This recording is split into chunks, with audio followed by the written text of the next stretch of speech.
Herr Schaap hat mir gestattet, eine kleine Zugabe zu geben. Wenn das, was ich gesagt habe, stimmt, dann würde man sagen, warum so eine ionisierende Strahlen soll das erreichen, dann kann das alles andere auch machen. Und ich will Ihnen hier einen kleinen Befund von uns dazu schildern.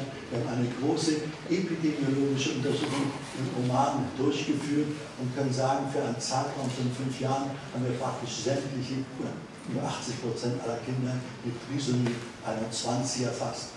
Und fasse das Ergebnis mal ganz kurz zusammen. Warum waren wir in Oman? Weil dort die mit Abstand häufigste Prävalenz von Trisomie 21 unter Neugeborenen ist. Vorgeburtliche Diagnostik gibt es gar nicht, das mütterliche Alter erklärt es nicht.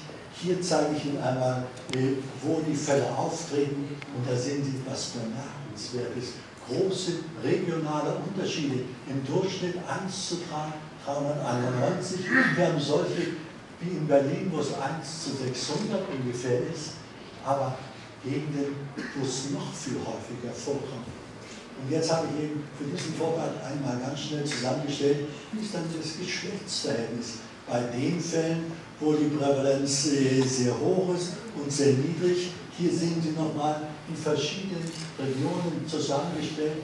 Das ist diese sehr hohe Prävalenz, wo jedes 300.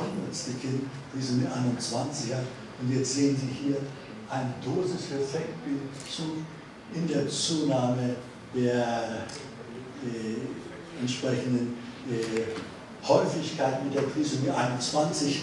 Das sind natürlich, oder mit großer Wahrscheinlichkeit, nicht keine ionisierenden Strahlen, sondern wir vermuten, es können Pestizide sein, die dort eine Rolle spielen. Ich glaube, es ist ein viel allgemeineres Problem.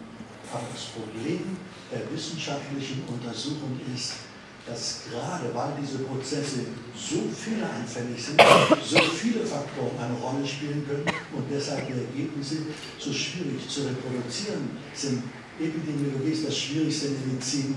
Und das Glück haben, wenn man mit einem Scherz zusammenarbeitet und seine Zahlen stimmen ihm. Das war das Eindrucksvolle. Also der Scherp-Effekt, auf den lassen wir nichts kommen.